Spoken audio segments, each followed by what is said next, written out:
Madame Eloise Rousseau had just turned 70. In her sixth-floor Parisian apartment in the 15th arrondissement, the scent of lavender, antique furniture, and old books lingered in the air. Through the narrow shutters, the soft morning light poured in, and as always, Eloise sipped her coffee from a delicate porcelain cup trimmed with gold, gazing up at the sky. She did this every day, for many years. A silver model of a Dassault Mirage III hung from the ceiling. On the wall, an old yellowed photograph. Eloise at 20, in a flight suit, helmet under her arm, hair disheveled, and eyes full of defiance. The photo had been taken in 1971 when she was training at a small aviation club near Toulouse. Back then, she truly believed the sky would become her profession. But things didn't go as planned. A woman in the cockpit? Surely you're joking, mademoiselle, her instructor had said with a smirk. Play a little, then go home, back to your kitchen. Eloise didn't give up. She kept flying. Small private planes, shared with a friend, short routes over fields and vineyards. Then a crash. Not her fault, but a tragedy nonetheless. Her friend died. The flying club shut down.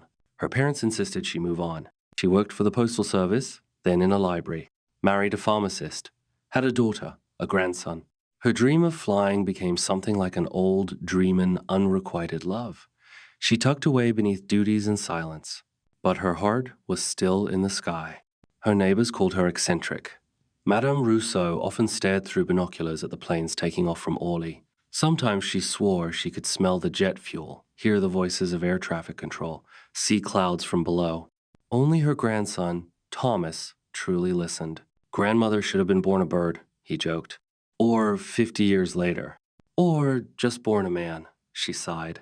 Thomas, busy with university and his life, visited less often. Eloise stayed with her skies, her aviation books, and an old MacBook flight simulator. She flew at night through the Alps, over the Sahara, across the Atlantic. These were her secret flights. Then one day, everything changed. It was October. Paris was blanketed in fog. Rain fell like slow glass. A plain white envelope slid under her doorknow stamp.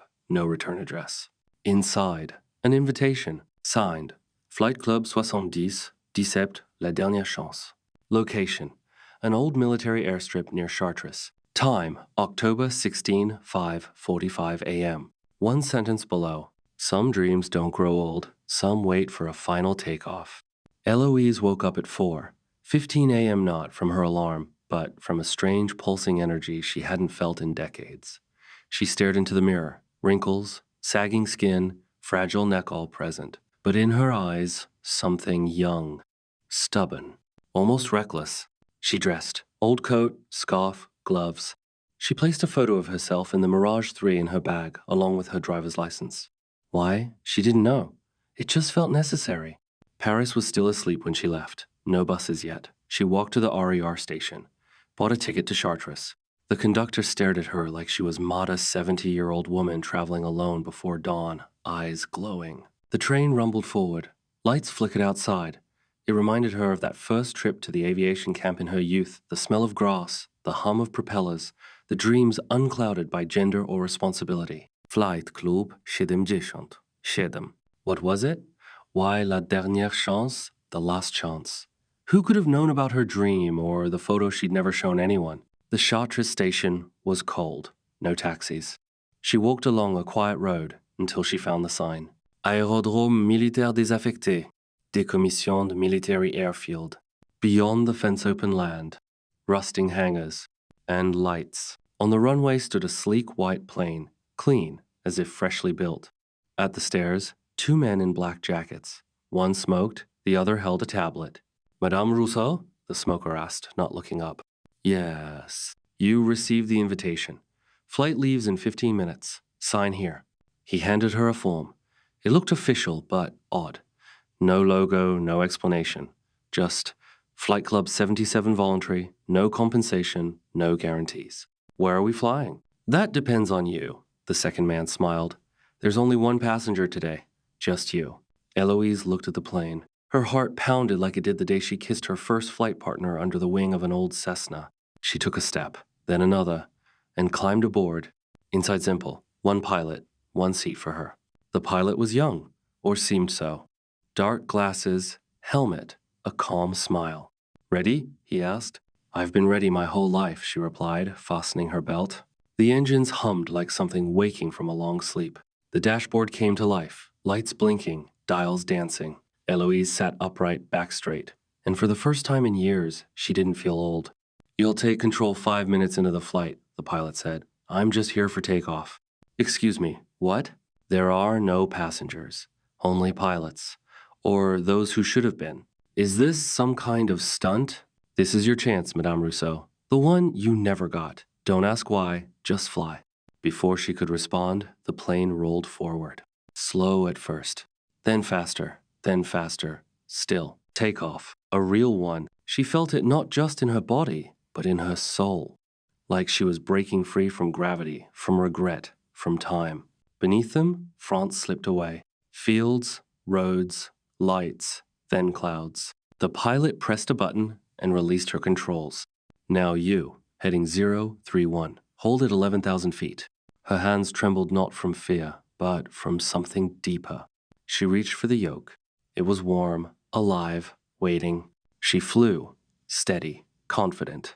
You're holding course perfectly, the pilot said. Just like in 1971. Eloise froze. How do you know that? He didn't answer, just nodded, then vanished. Simply vanished. The seat was empty, the panel still glowing, the plane still flying. She was alone, alone in the sky. She was the pilot.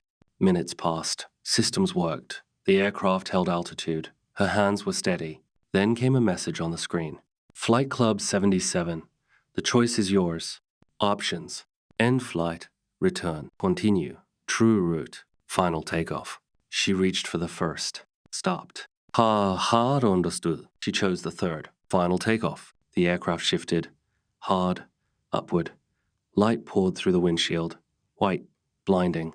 As if flying into something beyond. The plane passed through the light. Suddenly, no sky, no earth, just white. Then, it became a screen, a massive projection in front of her. Moving images, a life but not hers, a version of what could have been 1972. She stays in training. Her sister takes care of their mother. 1975. Eloise becomes the first female pilot in France's domestic airlines. Newspaper headlines praise her. 1983. She flies through a thunderstorm over the Atlantic, saves 136 passengers. A national hero. 1990. Commander of international flights. She touches skies above Rio, drinks coffee in Tokyo, sees Everest. 1997. Falls in love with a mechanic. Marries. No children-only flight.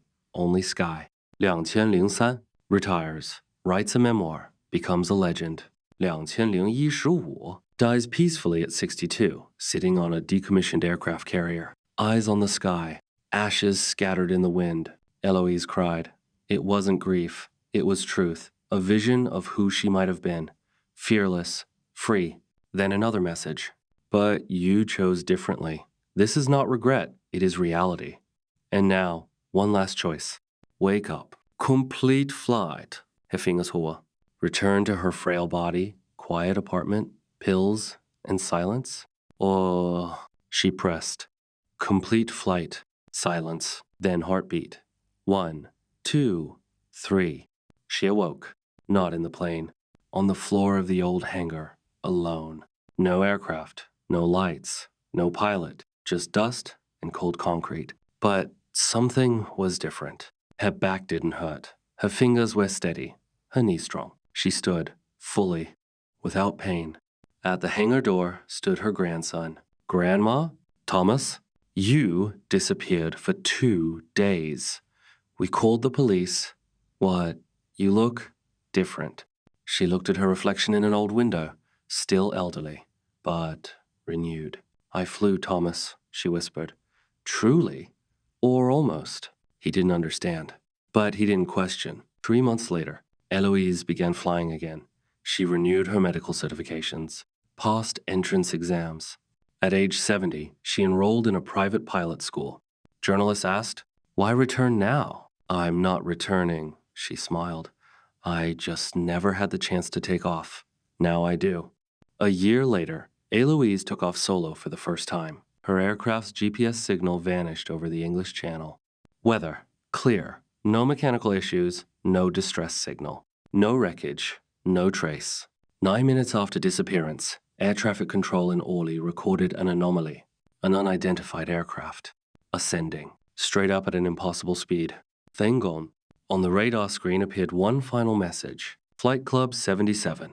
Flight completed. Some souls are made to fly, even after everything.